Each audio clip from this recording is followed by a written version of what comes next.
Երեխաները բողոքում են, որ դուք նրանց շահագործում եք։ Այո, մաման ու պապան ստիպում են, որ մենք խանութում ծանր արքերը իրանց փոխարեն տեղափոխենք։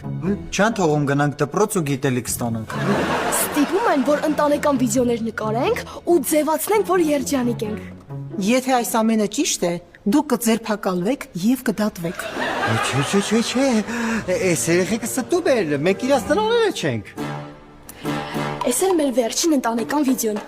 Սիրելի բանիկներ, չէ, գիտեք ուղղակի մեր երեխեքը հումորի մեծ զգացում ունեն։ Սիրում են էլի կատակներ անել։ Կատակ եք անում, չէ երեխեք։ Դուք երևի մոռացել եք, հա, որ այսօր պետքա գնանք ձեր ամբողջ թիմի համար համազգեստ առնենք։ Ու բուծիներ։ Ու բուծիներ։ Հա, ճիշտ ասում, մաման, մենք ուղղակի անհաջող կատակ արեցինք։ Մեր ծնողները մեզ շատ են սիրում։ Արի գրկե խուճուճես։ Էս լավ դա։